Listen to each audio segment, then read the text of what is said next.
senhor Newton César chamando.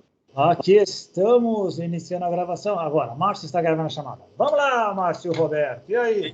E aí, Newton César, tudo bem? Tudo bem, você? Bem também. Vamos lá, né? Mais um episódio de Contatos Insólitos. Esse aqui é de número 120. E o tema de hoje é a morte como vida. Fantástico. Bom, a inspiração para este tema em particular foi devido àquele vídeo que você compartilhou comigo, né? De uma moça que eu não... Ela é um rosto conhecido, mas eu não consegui identificar o nome dela. Você sabe me dizer quem é? Aquela mulher? Eu não sei quem é. Mas eu já tinha visto, não é a primeira vez que eu tinha visto vídeos dela, não. Que está no vídeo falando justamente sobre essa perspectiva sobre a morte, né? Acaba sendo também uma revisita a um episódio que nós fizemos lá no começo, né, cara? Que era Desvendando a Morte, né? Eu não vou lembrar o número agora desse episódio exatamente, mas se encontra aí disponível no canal. E eu acho que depois de tanto tempo também é legal a gente fazer essa revisita, né, de vez em quando, para ver como é que a gente encara esse fenômeno. Eu acho que do ponto de vista pessoal também acaba sendo importante, porque eu passei por aquela síndrome do pânico acho que foi em 2006, se eu não me engano, 2006, 2005, 2006, alguma coisa assim. Foi no ano da morte do meu pai, foi em 2005 que começou. Então, assim, estava relacionado exatamente com a morte, né? Meu pai morreu de forma repentina e eu comecei a passar muito mal depois disso, né? E só lá na frente, depois de muito tempo que, né, foi diagnosticado corretamente que eu estava com síndrome do pânico, né? E a minha sensação que eu tinha é que eu iria morrer a qualquer momento, né? Então, essa era a sensação que eu tinha.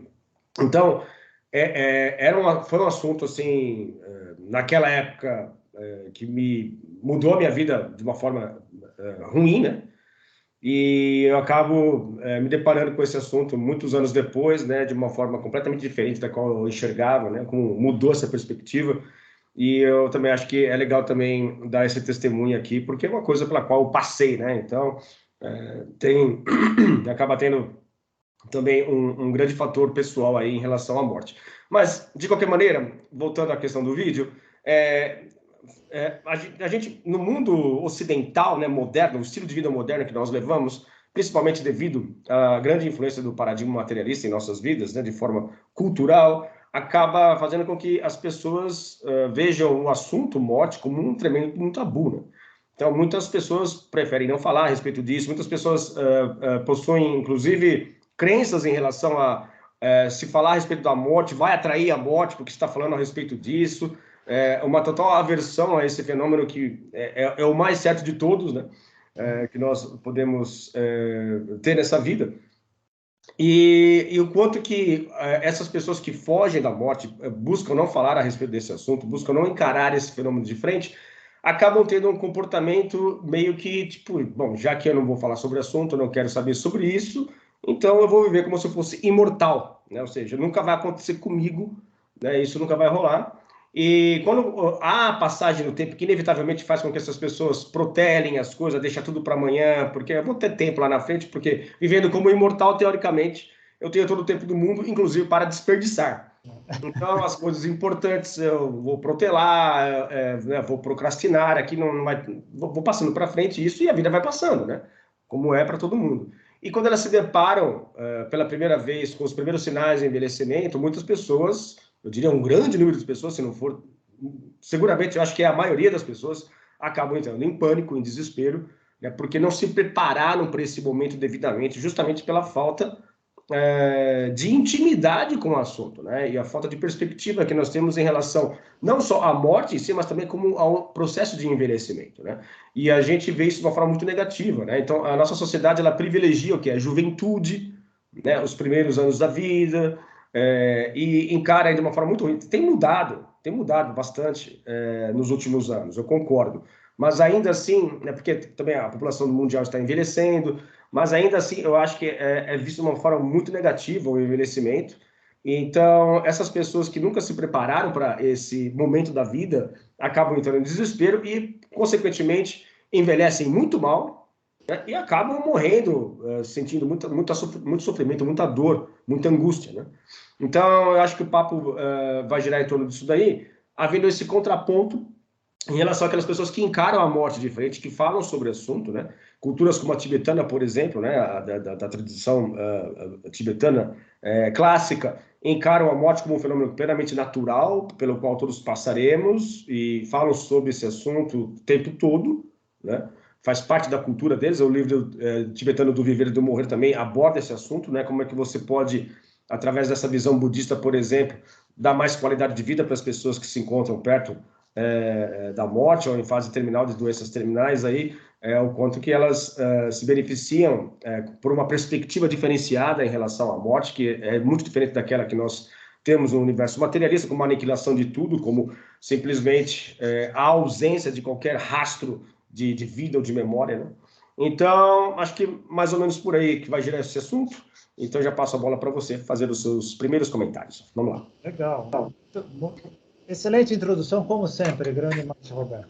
Em primeiro lugar, um rápido comentário com relação ao seguinte. Cara, já está, na parte que nós estamos gravando, chegamos a 120 programas. Caramba! 120. E considerar ainda os outros 4 anos que a gente bateu o papo semanalmente, ainda sem gravar, olha quanta coisa. Fantástico, né? Acho que agora acho que deu 6 anos e meio. Acho que em outubro a gente vai fazer 7 anos disso daí, cara. Bem legal, né? É muito legal, porque assim, como é que você consegue manter uma consistência, né? E mais do que isso, né? Porque, bom, na verdade, eu até sei o porquê, né? Não existe uma razão, apenas existem várias. Mas a ideia eu acho que o principal, e vai ser inclusive uma das temáticas aqui desse episódio, que é a questão da perspectiva de exploração. Eu acho que explica por que a gente faz isso, porque é nessas conversas que a gente vai tendo insights, né? E a gente vai abrindo a nossa cabeça para outros tipos de perspectivas.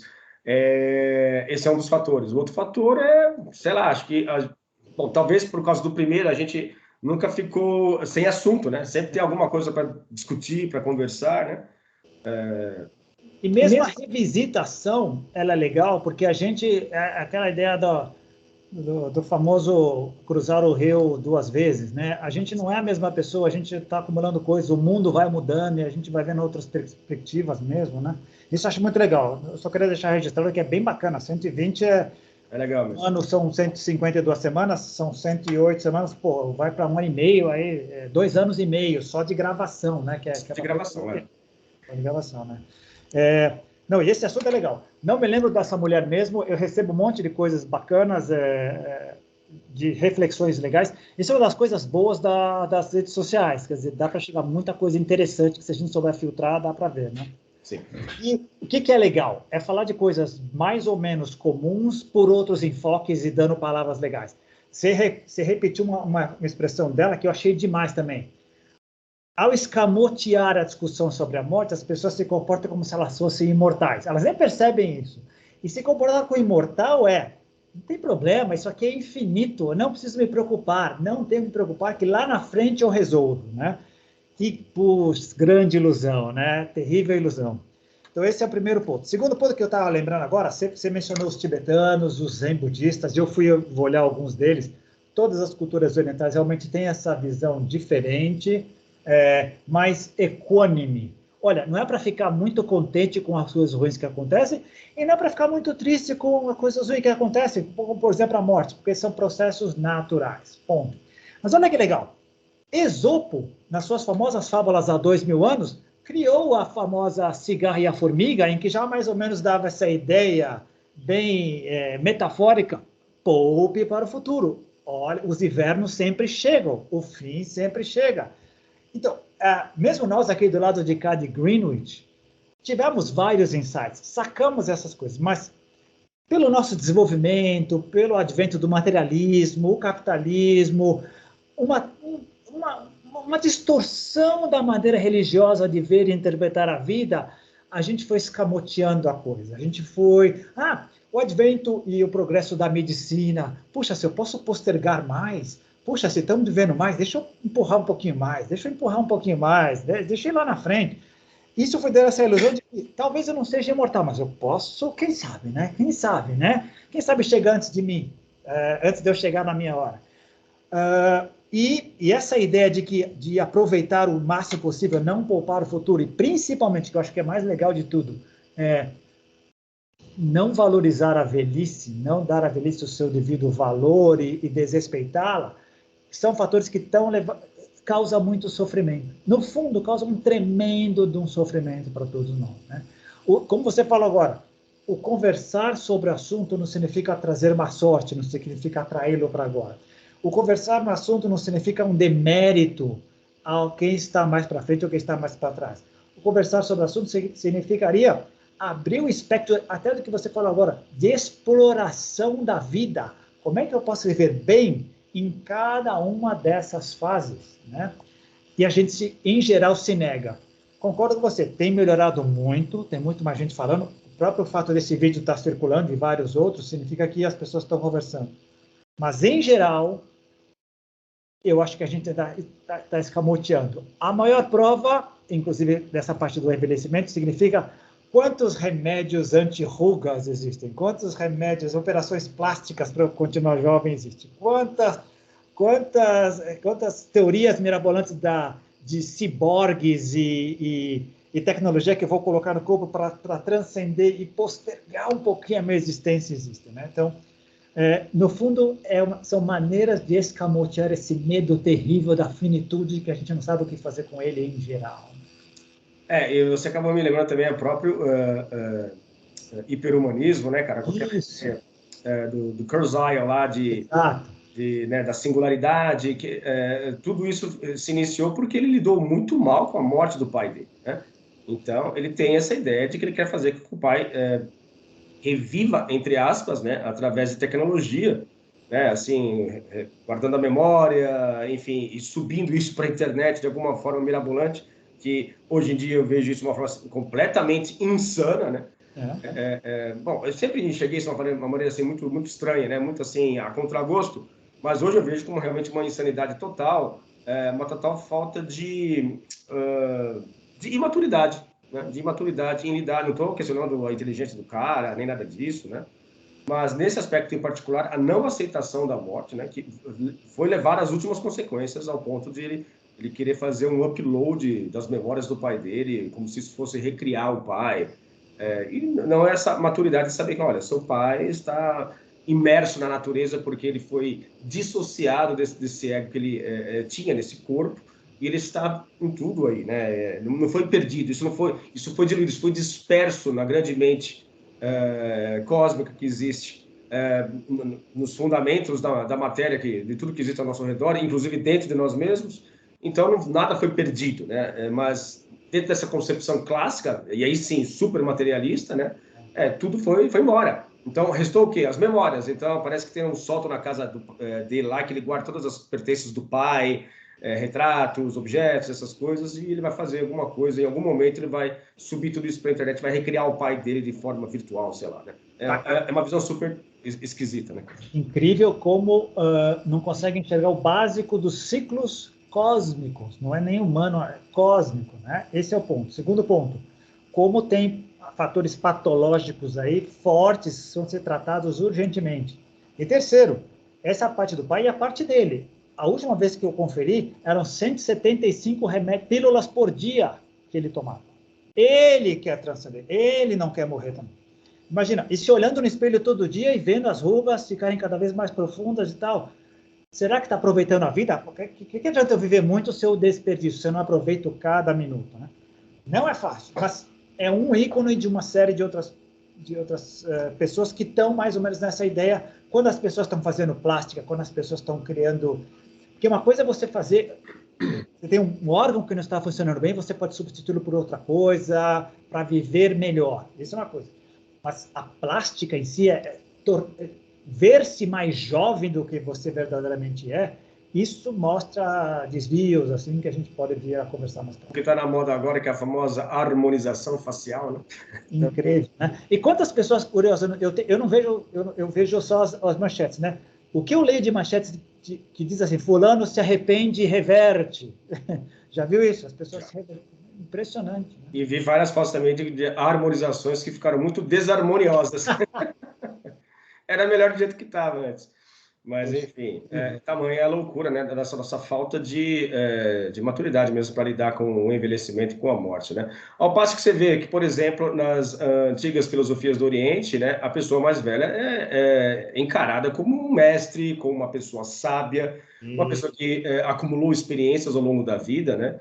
E não de essa forma completamente distorcida que a gente vê no mundo moderno ocidental, ao ponto de, enfim, a velhice ser um problema, né? Ninguém quer encarar a velhice, ninguém quer cuidar dos pais, dos avós, vira um fardo, um assunto, enfim, que todo mundo quer desviar dele, porque, lógico, falar que é gostoso é mentira, não é, está longe de ser, mas também se deve à mentalidade, muito à mentalidade que nós cultivamos o tempo todo, né? De não falar sobre o assunto, não se preparar para não lidar com isso ao longo da vida, né? E aí, quando de repente estoura, você não tem preparo algum, inclusive, né? Inclusive, com certeza esse é o maior despreparo, que é a falta de habilidade para lidar com o tema, né? Não faltam exemplos, não falta vocabulário, não falta literatura, não falta material para se sentar e conversar, e se pode descobrir interessantíssimas soluções, paliativos e alternativas para se viver bem em várias das fases da nossa vida, com maior ou menor qualidade de saúde. Mas a maioria prefere escamotear, sair fora, etc. É uma pena porque a qualidade da vida despenca. Despenca. Inclusive, essas experiências aí com substâncias psicodélicas, aquela questão da microdose que vai vir sendo aplicada experimentalmente, obviamente lá nos Estados Unidos, mas que já tem demonstrado aí resultados muito bons para pessoas com doenças em estado terminal, muda completamente a visão dessas vidas e elas morrem com muito mais dignidade, muito mais tranquilidade, menos sofrimento, né, menos dor. Então, há um indicativo aí de que realmente é por aí, né? Bom, a gente vem falando sobre a utilização de substâncias psicodélicas em vários episódios, né? Mas eu acho que também, pegando esse aspecto, é interessante a gente observar que as coisas não estão determinadas, elas estão fixas, né? A gente tem esse pensamento de que, inclusive a gente encara a morte como isso de uma forma muito arrogante, né? Morreu, acabou. O famoso morreu, acabou. Não tem que... Intuitivamente, a gente, por questões sensoriais, talvez, ou de percepção, a gente percebe, lógico, o corpo daquela pessoa está ali morto, sem vida. Há essa perspectiva que a pessoa não está mais lá, né, cara? Então, eu acho que também, por questões sensoriais e de percepção, a gente acaba também recriando essa narrativa, né, reforçando ela a cada acontecimento que nós vivenciamos ao longo da vida, de entes queridos que vão embora, mas esquecemos que aquele corpo é a imagem de algo, não é o fim de algo, né? Da mesma forma que o Kessler menciona justamente essa diferença entre essência e aparência, né? Uma coisa é a imagem, né? Se eu estiver triste aqui, por exemplo, eu estou chorando, a lágrima não é a tristeza, a lágrima é a imagem, a representatividade de um fenômeno interno que é muito complexo, possui várias facetas, vários níveis, várias camadas, mas para quem está vendo de fora, de forma dissociativa, você dissociado de mim, né, como um objeto, aparentemente separado de mim, vai enxergar o quê? Eu chorando ali, mas não vai entender, lógico, vai interpretar corretamente que eu estou triste, mas não vai entender a profundidade dessa tristeza, o porquê que isso está ocorrendo, o que de fato está ocorrendo dentro de mim, né? Então, mesmo seria válido para o corpo e a nossa relação com a morte, né? Daquela pessoa que ali se foi, mas foi o quê? A imagem, né? De uma essência que não se encontra mais ali, né? É bem interessante, porque uma das coisas que eu acabei chegando à conclusão com o passar do tempo, e as rugas que vêm com o tempo, é a nossa capacidade de se perder no labirinto das identificações, né? E o corpo é a principal delas. O corpo é, para o ego, a parte física dele, como a gente se associa, né? Se a gente se observar todo dia, a gente está vendo que ele está se transformando. Para alguns de nós que cuidam do corpo, que se alimentam bem, fazem exercícios, meditam, etc., ele envelhece, mas ele pode envelhecer bem. Ele não precisa ser uma decrepitude ambulante. Acontece em casos, não vamos nem entrar na questão de ficar vitimizando ou criticando, mas é possível envelhecer bem. Inclusive, você falou das sociedades do Oriente, mesmo nós aqui, do nosso jeito, aqui do lado de cá do Greenwich, nós valorizamos aqueles que envelhecem bem, os sábios. Não há como ser sábio com 8 anos de idade, com 16 anos de idade. Ela vem com o tempo, ela vem com os erros e acertos, com tomadas de decisões melhores e uma série de outras coisas. A gente admira, mas não quer chegar lá. É muito interessante, esses paradoxos que a gente vive na vida, né? Eu estava lendo um livro da Miriam Goldenberg, que acho que é uma psicóloga que trabalha com pessoas mais velhas, idosos, etc. E ela tem um livro chamado A Bela Velhice. Como existem pessoas que estão envelhecendo bem, que perceberam que faz parte do processo, não querem forçar uma revivência do que foram, se adaptam ao corpo, se adaptam à mente, conseguem transitar e encontrar o seu lugar, o seu nicho em cada momento da vida. Isso é muito legal. De novo, é para poucos, mas teoricamente é acessível para todos nós, né? Bastaria se abrir a conversa, tocar a vida. E, de novo, antes que eu me esqueça, 2 coisas que é bem interessante. Um dos meus livros favoritos é de uma enfermeira australiana, eu acho que já cheguei a comentar, acho que o nome dela é Bronnie Ware. Ela trabalhava com pacientes paliativos na Austrália e começou a cuidar deles e começou a coletar os relatos dos arrependimentos que eles tinham à borda da morte, quando estavam falecendo. Fez um livro que é muito bonito e lá ela junta lá os 5 piores arrependimentos, que são os clássicos, né? Deveria ter dito que amava mais as pessoas que eu amava, deveria ter trabalhado menos, deveria ter sido fiel à minha vida, existência, e não vivido o que os outros queriam de mim, etc, etc. Isso é clássico e é impressionante quantas pessoas chegam ao fim da vida com um montão de arrependimentos e lamentando a existência. Recentemente eu recebi um link dos 7 principais arrependimentos das pessoas na meia-idade. Isto é, teoricamente elas já tinham uma condição de poder, opa, eu estou na meia-idade, eu posso fazer alguma coisa ainda para ir para frente. E não é que eles são muito parecidos? Estou trabalhando demais, não estou em contato com meus amigos, não levo a vida que eu gostaria de levar. Olha que coisa, a gente vai criando uns padrões, vai vivendo neles e só se toca quando se toca lá na frente, às vezes quando é tarde demais. Mas é interessantíssimo isso, né, cara? E assim, o quão interessante é essa questão paradoxal, né, que faz menção, inclusive ao título, né, a morte como vida, de que ao se encarar a morte de frente, ao não fugir do assunto, ao não ter esse comportamento fugitivo do assunto, né, as pessoas acabam vivendo melhor. Parece paradoxal, né? Porque, peraí, como assim, né? Ao invés de ter esse aspecto meio fúnebre, meio funesto, depressivo, ao se falar sobre a morte, você vive melhor? Sim, sim, porque justamente você vai lidar melhor com esse evento em particular, seja seu, seja de um ente querido, né? Não importa, porque o sofrimento indireto também ocorre com a morte, não apenas aquele direto vivenciando a morte, mas com outras pessoas ao nosso redor que acabam indo embora. Ao se falar sobre isso, não pode dizer que vai eliminar toda a dor, vai eliminar todo o sofrimento, mas há sim uma inserção de qualidade na vida dessas pessoas que encaram isso desde cedo e vão conviver com isso o tempo todo, né? No sentido de aproveitamento de tempo, no sentido de procurar interpretar como que outras sociedades, outras culturas encaram o fenômeno da morte, né? Não ficar preso apenas àquilo que a cultura está dizendo, né? A nossa cultura diz assim, pronto, acabou, eu não vou investigar porque qualquer outra... Porque há também um grande nível de arrogância aí também, né? Então, se há qualquer outra cultura, qualquer outra civilização dizendo algo diferente, eu não vou me dar o trabalho, o luxo de ir atrás disso, porque... ou aquela famosa frase, né? Que meu próprio pai falava muito essa frase, né? Ninguém nunca voltou de lá para dizer como é que é, né? Então, é simplesmente uma perda de tempo. Então, é uma visão arrogante, realmente, né? Você achar, ou taxar, ou selar isso como um fato consumado de que não há outras explicações, não que o evento da morte vai deixar de existir, ele vai continuar a existir, mas reinterpretando esse evento, você pode dar muito mais qualidade de vida e aí viver melhor. Então, é um assunto e é uma temática que traz muitos paradoxos, mas é legal explorar, é legal falar a respeito disso, para dar espaço para que essas outras explorações ocorram e outras pessoas acabem, sei lá, indo atrás de informação e buscando conhecimento a respeito desse assunto. E olha só que interessante, mesmo para quem não acredite na transcendência, vamos pegar uma pessoa que seja eminentemente materialista, ela sabe que acidentes acontecem. A palavra não existe à toa. Acidentes acontecem. Ela sabe que crianças morrem. Ela sabe que gente jovem morre. Ela sabe que acontece. Mas a gente cria aquela coisa de aquela ideia, aquela ideia, falsa ilusão, acontece com os outros, né?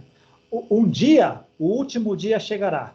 Pode ser amanhã, pode ser daqui a 2 semanas, mas é com os outros que não vai ser quando a gente cria ilusão. Eu vou saber quando vai ser, eu vou me preparar. Não, não. Até para o materialista, se ele tiver essa pequena percepção, caramba, se pode ser a qualquer momento, deixa eu aproveitar o que eu acho que é bom, o que eu valorizo, sem entrar em juízo de valor o que é felicidade, o que é viver uma vida plena ou não, mas aquilo que você valoriza, vive plenamente, inclusive com relação aos outros, porque senão, se ficar postergando lá na frente, não vai dar tempo. Todo mundo lamenta. Todo mundo lamenta.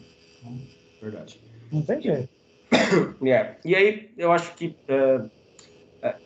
esse fator do envelhecimento ser encarado como um fardo, um martírio, uma pessoa que deve ser largada, jogada às traças, né? E é uma via de duas mãos, né? Tanto por parte das pessoas que estão ao redor, dos seus pais ou dos seus avós, quanto por parte dos pais, dos avós, que também abraçam essa ideia por justamente também estarem no mesmo barco, no sentido de não encarar isso de uma forma diferenciada, também acabam aceitando tais condições. Então, o quanto que isso é chocante, diferente dessa percepção de um mestre, de uma pessoa que acumulou experiência, uma pessoa que vai ser interessante eu conversar com ela para me dar uma perspectiva diferenciada da vida. Eu estou com um problema na minha vida aqui, deixa eu conversar com ela, porque ela é uma pessoa sábia, ela vai me ajudar. É completamente diferente essa visão, né? E tanto por parte daquele que passa pelo processo de envelhecimento, né, ele lida melhor com a morte, quanto por parte daquelas pessoas que estão ao redor, esse relacionamento com o evento do envelhecimento e o evento da morte, ele precisa ser alterado, acho que urgentemente, cara, justamente por causa disso. Estamos num momento onde a civilização planetária envelhece cada vez mais, né? Temos um prolongamento da vida por questões de avanços da medicina, né? Do avanço da indústria farmacêutica, enfim, você tem uma série de benefícios aí que ocorrem por causa da ciência, da tecnologia. Então, assim, a gente tem que lidar com esse assunto de alguma forma, não dá para colocar para baixo do tapete, né? Como a gente vinha fazendo não muito tempo atrás. Né? E aí é legal, essa parte eu tenho estudado bastante, que eu acho fascinante, essa parte humana, e você pode abrir vários leques. Primeiro, o patriarca ou a matriarca da comunidade ou da família sempre existiram, né? Será aquela pessoa que acumulou conhecimento e a pessoa mais apropriada, mais preparada para dar conselhos. Não significa que sejam certos, mas porque vivenciou uma série de coisas, para a comunidade e para a família, conta. Segundo lugar, a gente está chegando numa época que 4 gerações podem conviver. Bisavós estão convivendo com seus bisnetos em nível consciente. Isso é impressionante, né? Culturalmente, o planeta está chegando nesse ponto, como você falou, que está todo mundo, pobres e ricos, vivendo mais. E o que fazer com eles? Em algumas culturas, deram um nó lá atrás na maneira de conviver entre eles, que agora tem que desatar esse nó. Exemplo, eu estava lendo sobre a Índia e vários países da Ásia. Os jovens saem, vão cuidar da sua vida e cabe geralmente uma filha que fica solteira encarregada de cuidar dos mais velhos, porque eles não vão para o hospital, não vão para lugar nenhum, ficam em casa, falecem em casa, envelhecem em casa e cabe essa responsabilidade a essa filha que abre mão da sua felicidade para cuidar deles. Isso está mudando, as mulheres querem. Por que eu preciso cuidar disso? Por que eu tenho que assumir esse fato que foi me imposto? O lado de cá, todo mundo, quantas famílias vai embora, não sobra ninguém para cuidar dos idosos. Então a gente criou lares para idosos, asilos, uma série de outras coisas, porque essa falta. Muitas vezes as pessoas não sentem obrigação, ou todos os filhos têm que trabalhar, têm que cuidar das suas famílias, e às vezes não tem paciência, tempo, energia, uma série de outras coisas. Tudo isso está acontecendo ao mesmo tempo. Né? Outra, a gente está envelhecendo mais, ótimo, mas também está aumentando o número de doenças degenerativas da idade. É parte do pacote, é do jogo cósmico. Quem cuida? Os sistemas de saúde não dão conta totais. As famílias têm que dar uma parcela também. Então, olha o embaralhamento que dá para fazer só em 2 minutos de tentar abordar o tema. Mas, enfim, o tópico tem aspectos sombrios, que acho que não é legal, não precisamos ressaltar, porque todo mundo sabe, mas acho que o ponto aqui e a parte boa? E o quanto a gente pode desfrutar dessa vida. Olha quanta legislação tem sido feita para as pessoas neste país nosso, que tem um monte de problemas, que facilitam, ou pelo menos reconhecem direitos de idosos. Sim. Não é em todo lugar do mundo que se tem filas especiais para idosos, estacionamento especial para idosos. Isso é uma consideração, é um reconhecimento social. É bárbaro. Sim. É genial. Mas, por outro lado, é uma coisa que eu coloquei até no texto descritivo desse vídeo, né? Para quem não sabe aqui, acompanhando esse texto descritivo, é esse que está embaixo do vídeo aqui do YouTube, tá? E eu sempre faço esse texto para passar para o Newton previamente, né? Para que ele dê uma lida e entenda qual que é o assunto, porque muitas vezes, eu diria que na esmagadora maioria das vezes, só o título não dá conta de explicar do que se trata, né? Então, mas eu coloquei justamente esse aspecto de relacionamento do paradigma materialista, né, com a falta de significado, e, por outro lado, e isso, obviamente, está ligado ao fenômeno da morte, ou seja, morreu, acabou, já era, não tem mais nada além, tudo foi completamente aniquilado a partir desse ponto. O quão isso é esquizofrênico, não só do ponto de vista de que a pessoa lida muito mal com o tempo, né, a pessoa que foge, que tem esse comportamento de fuga em relação à morte, ela acaba tendo essa perspectiva de falta de maturidade para lidar com o tema, mas também com a falta de significado. Porque, assim, cara, então por que você vai viver mais se você não vê significado nas coisas, não vê significado nessa vida, né? Então, para que postergar uma coisa que não tem significado algum, né? Dentro dessa perspectiva, há um instinto de sobrevivência que eu creio que ele estaria o tempo todo, né? Ele permanece, ele existe e ele deve ter um peso considerável nesse tipo de comportamento, mas, por outro lado, é muito, muito estranho, né? Por isso que eu falei que é esquizofrênico, porque, caramba, então, assim, você vai postergar e vai querer viver mais, postergando as coisas, vivendo de uma forma não muito boa, porque você tem um ponto de vista escapista, né, em relação à realidade, e você vai querer viver mais para quê, então, né? Porque se o paradigma materialista diz que vai acabar tudo e você tem esse pavor da morte justamente por causa disso, né? Essa perspectiva de que tudo será aniquilado, então por que você vai postergar um negócio desse? Né? É muito estranho. Me parece também uma coisa muito paradoxal que a gente vive. E você me fez lembrar de várias coisas interessantes. Bem colocado. E aí a gente consegue entender fenômenos como niilismo. Puxa, para quê? Se todos nós sentimos dor. Todos nós sentimos dor. E a maioria de nós sofre. Então, muitos de nós, a maioria de nós, na história, teve vidas muito ruins. Né? Então, para que dar continuidade a esse tipo de existência? Né? Se eu não me engano, foi o Albert Camus, o escritor, eu acho que ele era da Argélia, escreveu O Estrangeiro e a Peste, genial. Se não me engano, ele tinha uma frase que era a principal questão filosófica é saber por que as pessoas não se matam. Ele deveria todo mundo se matar, porque olha o que é a vida, né? E ele mesmo se matou. Mas impulsos para muitas pessoas, acho que em algum outro momento acaba não faltando. Felizmente, tem outras forças contrárias, às vezes é o próprio medo, o próprio medo da dor em si, ou que vai causar para os outros, mas é muito sofrimento. Voltando ao que você falou, para quem é eminentemente materialista e tem uma vida sofrida, para que mesmo continuar? Qual é o sentido dessa coisa? E aí você colocou para mim que é fundamental. Vida sem sentido, vida sem significado, sem um propósito, é muito triste, é muito complicado e dá vazão a entender por que algumas pessoas dão cabo da sua vida, porque algumas pessoas não valorizam o que têm, né? E se colocam como vítimas de um grande cenário, de um grande arapuca, em que elas são marionetes, só esperando definhar e ir embora. Porque a vida não tem propósito, consequentemente a morte também não. Ou seja, uma vem como consequência da outra, né? Então, se não há razão para viver, para morrer também não tem, né? Então, assim, é muito maluco isso, né? E eu sei o que é esse nível de angústia, justamente porque eu falei que a minha síndrome do pânico naquela época tinha relação direta com isso, né? Eu era super materialista na época, né? Uma visão super cartesiana, newtoniana, e para mim a morte naquela época pelo menos representava a aniquilação de absolutamente tudo. Então pensar que isso de uma hora para outra pode simplesmente sumir era muito desesperador. Então, assim, mas por quê? Porque faltava esse sentido, né? E aí algumas pessoas podem pensar, tá, mas você está querendo forçar a barra porque psicologicamente você quer achar uma saída, você quer achar uma resposta e não quer encarar a dura realidade dos fatos que acabou, já era, né? Não, não é isso. Eu passei por vários processos, por vários problemas, vários obstáculos e várias superações ao longo do caminho que fizeram eu refletir ao longo desses anos todos e passar a ter uma visão muito diferenciada hoje, né? Mas não como forma de escape, não como forma de fugir dessa questão.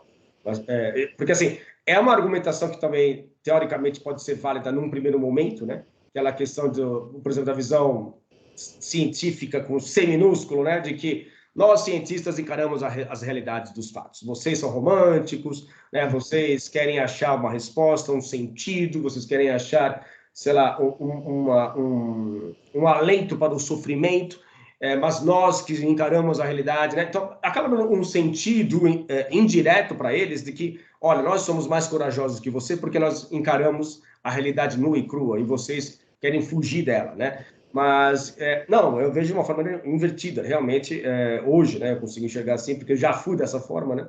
De que, não, muito pelo contrário, é uma visão extremamente covarde e arrogante se colocar nesse posicionamento, ao não observar uma série de outros fenômenos e a própria falhabilidade do capitalismo, desculpa, do materialismo, né? Tudo bem que o capitalismo deriva um pouco aí do iluminismo também, mas estou me referindo na visão materialista. Então, nossa, perdi o fio da meada agora. Não, acho que é mesmo, é o que você falou, a visão que eles têm dessa finitude, tá? Você sabe que ela é essa contrapartida, né, de que vamos encarar a realidade dos fatos, nós somos corajosos, vocês não, vocês querem fugir da realidade, né, mas, que é um argumento que pode ser, não sei se ele é muito utilizado, mas psicologicamente pode fazer sentido para essas pessoas, né, eu me sinto melhor do que os outros porque eu sou corajoso, eu encaro que tudo vai acabar e já é. E não é isso que a gente está propondo, né, pelo contrário. Na verdade, é até legítimo. Hoje eu estou numa fase que eu vejo legitimidade em tudo, mas legitimidade significa a possibilidade de, mas vamos analisar com calma cada uma desses postulados e ver quais que se sustentam. Nesse caso, o que não se sustenta? É a premissa de que nós encaramos a realidade dos fatos. Mentira! Existem fatos que eles escamoteiam também. Eles não querem encarar alguns fatos. Eles se negam a olhar o telescópio em que está mostrando que tem outras coisas além. Esse é o grande problema, né? E, aliás, você me fez lembrar outra coisa que é bem interessante, também da área que você está entrando agora. A gente aqui, a gente já conversou sobre isso. O estudo sistemático da mente, da psique, tem 120 anos. A gente começou a fazer lá no final do século XVIII, comecei no século XIX, vim para cá, 1900, perdão, final do século XIX, começo do século XX, veio vindo para cá. E foi se desenvolvendo. No meio do caminho, 2 guerras mundiais que mostraram o pior da humanidade. Segundo eu estava lendo, o cara que estudou sobre o flow, que é a experiência ótima, então, segundo ele, aconteceu o seguinte, depois das 2 guerras mundiais, lá pela década de 50, o que a psicologia, os grandes psicólogos do mundo fizeram? Vamos tentar olhar o que esse monstro que a gente tem dentro de nós, que patologia é essa, vamos encontrar mecanismos para que as pessoas possam lidar com isso e, se possível, curá-las. Bárbaro. Então, nunca fomos tão eficientes em mapear as patologias que existiam. Então, a gente tem nomes clássicos, bipolar, borderline, esquizofrênico, não faltam adjetivos, e tão bem mapeados. Farmacologia se expandiu muito, se desenvolveu bastante. A parte terapêutica tem terapias de vários tipos que podem dar uma mão para essa. Perfeito. Só segundo ele falou assim, peraí, mas e o outro lado da psicologia que foi renegado a segundo, terceiro plano, que é a parte boa? Nós somos otimistas, nós somos criativos, nós somos exploradores, nós construímos coisas, nós somos capazes de amar, nós buscamos a felicidade. Cadê o estudo disso? Cadê o desenvolvimento disso?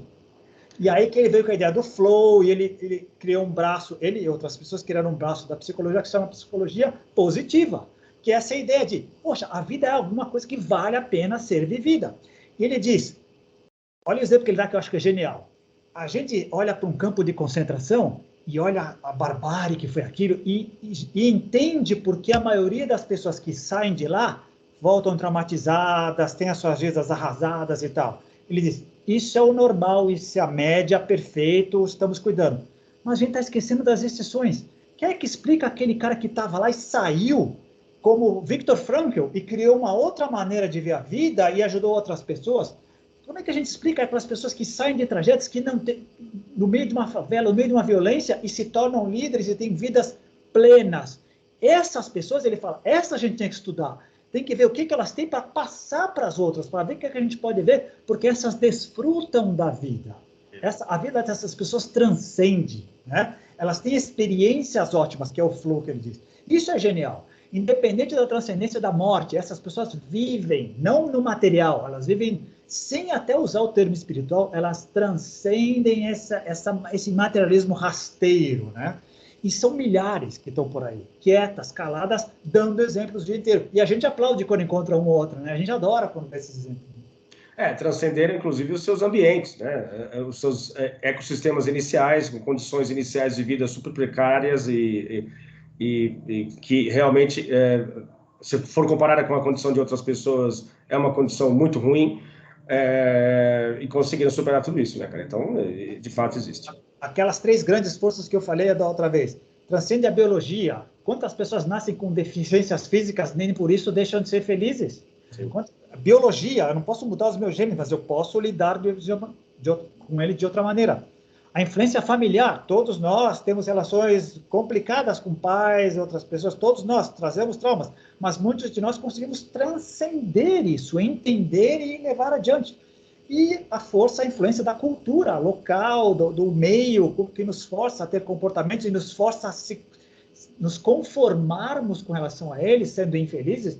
E quantos de nós falamos, não, por que eu tenho que ser assim? Só porque todo mundo é? Não, né? Exemplos pululam aí, e a gente teria que olhar isso daí. E, de novo, tudo indica que essas pessoas encaram a morte de maneira completamente diferente. Completamente diferente. E eu acho que tem muito esse encontro nessa mentalidade de experimentação e de crescimento, que é importante, né? Ao passo que existe essa outra mentalidade de aceitação e imobilização, né? Tipo, a vida é assim mesmo, envelhecer é um fardo, não há nada de benéfico nisso, só coisas ruins, é daqui para pior, é sempre esse pensamento. Então, assim, essa ideia do crescimento, tudo bem que há diferenças, né, nesse ganho de experiência, nesse ganho de crescimento, à medida que você vai envelhecendo, a coisa tende a ficar menos intensa, mas ainda assim, é possível crescer, inclusive quando você está velho, né, passando por experiências diversas. Inclusive aquela questão da neuroplasticidade, né, que antigamente se achava que isso ocorria só nas primeiras fases da vida, né, quando você é criança, né, até a adolescência e tal, depois parava, né? Não, a neuroplasticidade continua pela toda a vida. Há diferenças, né, entre esses dois momentos da vida, né, no começo da vida e no final da vida, óbvio, mas ela continua, né? Então, é uma prova de que até o próprio cérebro, né, ele continua se adaptando, continua se movendo de diversas formas, e se você não colocar, não embutir aí dentro, né, a ideia do sentido, né, o sentido para a vida, o sentido da existência, de buscar saber essas coisas todas, realmente a pessoa tende a ir para o buraco, né, e encarar aquilo como um fardo, como um problema, e morrer de uma forma muito mal, em comparação com aquelas pessoas que possuem essa mentalidade de exploração e de crescimento, inclusive até os últimos dias da vida. Eu acho que a palavra-chave eu acho que é essa, sentido e propósito, né?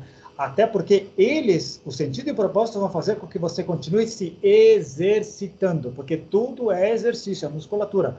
O físico e o próprio cérebro, né? A gente vai... Acho que a grande sacada é encontrar o sentido a cada momento, né? A gente está mudando o tempo inteiro e a gente gosta de lembrar que, poxa, eu sou muito melhor na meia-idade do que eu era na adolescência, porque na adolescência eu não pensava muito, eu era basicamente um escravo dos meus genes e dos meus hormônios. Na meia-idade era o máximo. Sim, com relação àquela idade, mas quantos de nós, anos depois, nos arrependemos do nosso comportamento na meia-idade e assim por diante? Saber viver de acordo com cada momento... essa ideia de sentir-se jovem, querer correr maratonas com 95 anos e tal, encarar, reconhecer limitações físicas não significa jogar a toalha, significa reconhecer que a natureza está me fazendo passar por isso por alguma razão. Qual será? Será que ela não quer que eu diminua um pouco o ritmo da minha velocidade para poder observar melhor outras coisas? Só um exemplo, né? esse olhar, eu com a natureza, eu com o meu meio, a gente faz muito pouco, né? Eu sou igual a eles, acontece comigo, não é diferente do que está acontecendo com todo mundo. Por que eu não posso lidar de uma maneira mais inteligente, né? Mais perspicaz e aproveitar cada momento? O problema, eu acho que, como a maioria de nós, isso é a suposição minha, como a maioria de nós vive mal, então tende a chegar lá na parte final mal, né? Financeiramente, economicamente, psicologicamente, em todas as linhas de desenvolvimento. E a amargura, a decepção, a tristeza, o sofrimento acabam gerando um peso tão grande que ajuda com a lordose da velhice e as pessoas acabam ficando mais vergadas do que elas eram. Porque fizeram mais opções ruins do que boas no andar da vida, que é parte do jogo cósmico. Alguns despertam antes, outros depois. Outros têm uma vida fascinante sem saber, sem tocar nos tópicos que a gente toca hoje, só porque perceberam que a vida é assim, né? Mas acho que também tem muito de... É um chute também, não tem como eu bater o martelo em relação a isso, mas eu diria que é um chute bastante seguro em relação ao nível de arrogância, porque a ignorância também acaba levando à arrogância. De que forma? Né? De você achar que onde você chegou é o ponto final de qualquer coisa. Né? Então, assim, o nível de conhecimento que eu tenho me diz que a vida é assim e está acabado. Né? Ou seja, a pessoa viveu ao longo da vida e se cristalizou em determinados paradigmas, se cristalizou em determinadas interpretações da realidade, inclusive da própria morte, onde não há a possibilidade de ser outra coisa, ou da coisa continuar, ou de haver essa exploração, né? Então, a vida é assim mesmo, não tem outra explicação, morreu, acabou, já era, o envelhecimento é ruim mesmo e acabou, e não há essa questão da neuroplasticidade ou dessa flexibilidade em lidar com a realidade de forma exploratória o tempo todo, né? Que acho que também explica, talvez, a longevidade dos nossos próprios episódios aqui, né? Por que tem tantos episódios, a gente nunca fica sem, né? Mesmo nos momentos mais desesperadores, sempre um ajuda o outro a encontrar algum tema, que é essa ideia de que sempre há algo a ser explorado, sempre há uma nova visão, e mesmo assuntos que já, né, com a revisitação, que já exploramos em algum momento no passado, dá para você falar sobre esse tema por uma outra perspectiva. Então, acho que isso influencia grandemente essa fase do envelhecimento e a maneira como nós encaramos a morte também. E pega o caso aqui, abre o leque. A ideia de contatos insólitos era, no começo a gente fala sobre temas que a gente gostava muito em comum, que estava mais ou menos circunscrito a contato extraterrestre, espiritualidade e por aí. E um pouco de ciência e tecnologia. Mas se a gente olhar, a gente pode abrir o espectro e falar, vamos falar sobre todos os possíveis aspectos da vida? Uau! Infinitos. A gente pode pegar qualquer coisa e pode falar. Inclusive tem aposta online, a exploração espacial. Não importa, a gente sempre vai conseguir encontrar alguns caminhos, porque esse é o fascínio. A ideia das conexões, está tudo. É muito fácil falar somos todos um e está tudo conectado. O bacana, vamos tentar decifrar onde é que estão os nós. Vamos tentar ver onde é que isso se conecta com aquilo. Isso é que é legal. E isso, uma pessoa, guardadas as devidas proporções, se o cérebro se manteve mais ou menos bem, se as conexões dos neurônios estão mais ou menos boas, não tem limite. Você pode estar bem idoso lá pensando e craneando com relação à vida. E vou além. Quantas pessoas que aparentemente estão inválidas, que não conseguem se mexer, mas claramente, com o mexer dos olhos, estão lá com a consciência límpida, cristalina. Nós perdemos o Stephen Hawking recentemente. Teve uma vida insípida, teve uma vida extraordinária.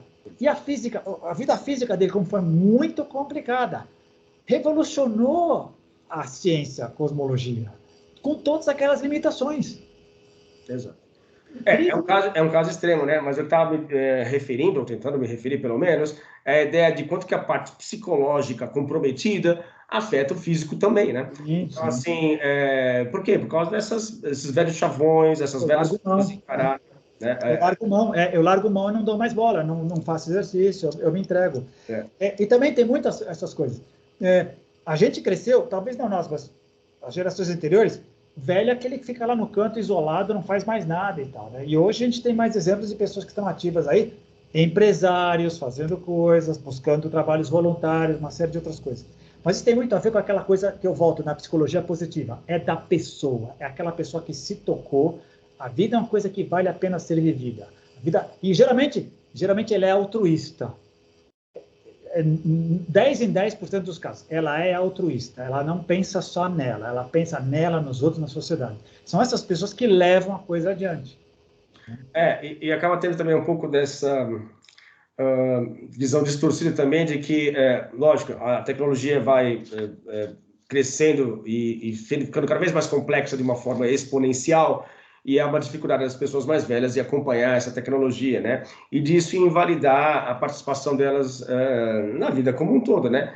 Mas acaba sendo também muito idiota da nossa parte, porque tudo bem, do aspecto tecnológico, do ponto de vista tecnológico, a pessoa tem dificuldades, mas em relação ao comportamento humano, né? Então, é sobre isso que eu estou falando. Ou seja, a pessoa tem que ter passado por uma série de experiências, se preparou bem para isso, né? Porque também volto aqui a lembrar de uma frase que foi dita lá nos anos 90, com a minha ex-namorada, a Márcia, né? Dizendo numa reunião fatídica da Missão Rama, né? Que tinha uma atividade, uma dinâmica, que os idiotas também envelhecem. Concordo. Né? Uma pessoa pode ter sido um idiota a vida inteira e ela simplesmente envelheceu naquela condição. Mas o que nós queremos dizer aqui é justamente o contrário, né? Das pessoas se prepararem para isso de uma forma melhor, encararem isso de uma forma diferenciada. Então, nesse sentido, eu acho que acaba sendo bastante válida essa ideia de que nunca é tarde para fazer nada, nunca é tarde para recomeçar, para fazer uma faculdade, para estudar qualquer coisa que seja, né? Infelizmente, muito infelizmente, agora tem aquele vídeo que aconteceu daquelas meninas que estavam na faculdade, tirando sarro de uma pessoa com acho que 40 anos, nem tão velha assim, né? E aí eu vou ter que fazer um apelo mais uma vez, né? Mais uma outra frase, mas que tem a ver com a palavra idiota, né? Que é do Humberto Eco, né? Dizendo assim que a internet deu voz aos idiotas. De fato, essas meninas foram muito idiotas. Não só idiotas entre elas, ao ponto de quererem mostrarem a sua idiotice para o mundo. Porque foi um absurdo aquilo. Mas, de qualquer maneira, é uma coisa que tem que ser combatida, né, cara? A gente não pode mais engolir esse saco, né, cara, no mundo que vivemos hoje. Eu acho que dá para você viver de uma forma melhor, sim, envelhecendo e encarando a morte, não como a finitude de tudo, não é? Mas simplesmente como um fator que nos faz lembrar de que tudo vai ser radicalmente alterado em algum momento no futuro. Então, vamos viver o agora. É legal. E aí tem várias coisas. Primeiro, olha só que coisa. Essas meninas, elas são, eu vou colocar entre aspas, vítimas do próprio ambiente que estão vivendo. Puxa, a gente aqui acabamos de despertar agora, somos adolescentes, o mundo é nosso, a gente que domina tudo, não tem espaço para outras coisas. Olha que ridículo, vamos fazer uma brincadeirinha. Essas brincadeirinhas que talvez fossem muito aceitas na minha época, na época anterior, agora não são mais, porque elas são desrespeitosas. Então, isso acontece graças ao meio em que elas mesmas acabaram, a geração delas acabou criando, foram pegas e foram punidas, de certa maneira. E vão ficar marcadas para sempre, vão ter que esperar um bom tempo para que seja esquecido. A vítima, a mulher, acabou ganhando uma certa notoriedade, acabou ganhando bolsa de estudos, uma série de coisas, a sociedade a abraça e contribui para que vá para frente. Voltando à parte que você falou da tecnologia, é irreversível, ela continuará, a lei de Moore já foi superada, né? Não é mais a cada 6 meses, agora em alguns casos são semanas de desenvolvimento, não dá para acompanhar. A sabedoria é saber escolher o que eu vou me concentrar. E algumas coisas eu tenho que, a pessoa mais velha, o idoso, tem que abrir mão mesmo, ela não tem que tentar se equalar, ela tem que buscar apoio em outras coisas. Mas olha como ela pode ajudar, que eu acho que é muito legal, o que eu tenho feito muito com a minha mãe. A perspectiva histórica, que é muito fácil você chegar agora, o mundo é assim como é. Mas espera aí, não foi sempre assim. Como é que era antes? Sim. Essas pessoas têm vivência, uma vivência diferente daquela que eu vou encontrar nos livros. Eu vou pegar aquilo que está nos livros, que conta a história que aconteceu, junto com a vivência que ela teve na pele. Isso é muito legal. Os idosos podem contar a vivência na pele. Uma coisa é eu ver cenas de São Paulo na década de 60, que eu vejo lá na televisão, os cartões postais. Outra coisa é minha mãe contando como ela caminhava no Vale do Anhangabaú. Enriquece, dá uma outra perspectiva. É muito legal isso, é saber conviver com isso. De novo, imagina 4 gerações, bisavó, filha, neta, bisneta, convivendo em certa harmonia. Todos, se souberem viver bem, todos ganham, porque são perspectivas diferentes. Mas mais uma vez, eu acho que também isso que você está mencionando tem relação com a arrogância e a gente pode até extrapolar isso também de uma forma mais coletiva, naquele aspecto de que, da mesma forma que a gente pode ter esse menosprezo pelos mais velhos, no sentido de que agora eles não sabem lidar com a tecnologia, somos nós que estamos na crista da onda, então eles são teoricamente mais burros, recai, né, num tema anterior, né, sobre a fábrica de cretinos digitais, né, cara, que nós fizemos na semana passada, perigoso isso. Mas também, o quão preconceituosa a maneira, ou arrogante, de nós olharmos para os nossos antepassados, né? Então, fazemos esse mesmo tipo de leitura. Eram coitados, incautos, pessoas que tinham uma visão muito pobre da natureza e da vida, não tinham o conhecimento que nós temos, então não vamos dar bola para o que eles estavam dizendo, pelos textos que eles criaram, ou pelos mitos que eles desenvolveram. Não vamos dar bola para nada disso, porque era um outro universo, uma outra vida, gente burra, gente estúpida, né? Eu acho que também é equivalente. O mesmo desrespeito e a mesma arrogância que nós vemos os mais velhos, vai desse nível do humano mais imediato ao nível de civilização. Vai, cascata. A gente tem essa tendência, né? Esquece, é muito fácil hoje se vangloriar, desfrutar de água corrente, desfrutar de um banho quente, desfrutar de um cruzeiro de Santos até Rio de Janeiro com Wesley Safadão cantando para você. Né? Muito legal, né? Agora, se põe num navio em Lisboa e cruza o oceano em 1.500 para cá em 3 meses, sem geladeira, com água potável que no meio do caminho deixa de ser potável, e uma série de outras coisas, para explorar as coisas, para alargar o mundo, para dar mais contornos do mapa mundi. Pô, isso é sensacional, né, cara? Esses pioneiros sempre existiu, isso é muito bacana. É o que a gente está fazendo hoje. Um exemplo clássico aqui, que a nossa geração, o que foi a corrida espacial e o que está sendo hoje, né? Quantos astronautas morreram, como melhorou a vestimenta, como a gente desenvolveu uma série de outras coisas para poder ver isso, né? E olha o que é hoje, né? Quem viu o anúncio dos astronautas que vão para a Lua ano que vem, caramba, que bacana que é isso, né? E a ideia é que, pô, aí alguns só veem aquilo, puxa, é mais uma jogada de marketing da NASA, né, cara? Eu posso ver de outra maneira, puxa, olha a nós, humanidade, dando mais um salto aí, ó. Daqui a pouco esses caras vão estar no livro de história, quando as culturas estiverem já em Marte, lá na frente, olha lá, os nomes deles vão estar lá. Arriscaram, abriram mão, estudaram, sabe? E nós dando apoio, sabe? De maneira coletiva. Isso é muito bacana. É valorizar a vida, ir além do medo da morte, porque o risco sempre existe, mas essas pessoas assumem essa missão por elas e pelos outros, de ir além e dar um significado à vida delas e da humanidade. Isso é muito bacana.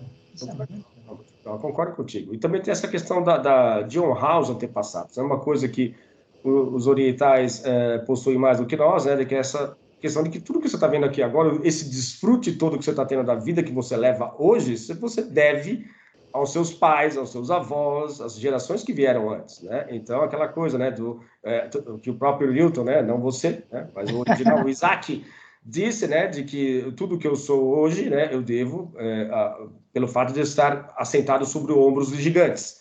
Então, essa honra aos antepassados, ela tem que ser manifestada também na velhice, né, cara? E a morte como vida, eu acho que tem justamente essa menção, né, de que há esse risco, há essa questão da superação da morte, como você mesmo mencionou, mas há principalmente esse ímpeto em explorar e expandir a vida, né? E eu acho que essa ideia de expandir a vida, ela também pode dar grandes insights em relação ao próprio advento da morte em si. Não enxergá-la, por exemplo, como a finitude de tudo, simplesmente como uma etapa de uma outra configuração da existência que vai começar a partir daquele momento.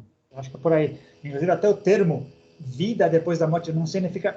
O termo vida não seja legal. Uma existência, algo que vai além da morte do corpo físico. Não precisa ser necessariamente a vida. Que os materialistas se fazem aí. Não pode ser vida. Se havia vida antes e houve morte, não pode continuar vida. É uma existência, que é outra coisa. Né? Mas aí a gente vai ter que... É um outro problema, porque a gente vai ter que definir qual que é o conceito de vida. Né? Exatamente. É bastante... E a gente vai entrar na parte da consciência, uma série de outras coisas. Mas esse é o debate bacana. Esse é o debate do subjetivo que existe e a gente precisa encarar e conversar. Né? Conceituar. Exato, porque você está falando da vida pela perspectiva biológica, beleza, isso é uma coisa. Pela perspectiva de trânsito dentro de uma sociedade, de uma realidade momentânea, sim, esse é outro aspecto. A vida no seu aspecto mais amplo possível, ou seja, a vida no orbe terrestre, né, ou seja, todos os movimentos que ela teve, as gerações que foram extintas, as que continuam, que perduraram, a vida no universo, no cosmos. O que você chama de vida, né, cara? Então, é um problema. Muito legal. E mais legal é quando uma resposta possível é todas. Exatamente. Cara, que pena. Passou 1 hora já. Boa. Passou voando. Não deu nem tempo a gente começar a arranhar, né? Mas acho que tá bom, vai. Pelo que a gente se propôs. Estamos vivos, o que importa é isso. Maravilha, então, cara. Então, muito obrigado por mais um episódio de Contatos Insólitos. Queria também pedir para as pessoas, né, se inscreverem no canal, curtirem aí o vídeo, fazerem seus comentários, porque isso vai ajudando a gente. E até a próxima segunda-feira com mais um episódio. Um grande abraço, até mais! Valeu, Roberto. Até mais. Tchau.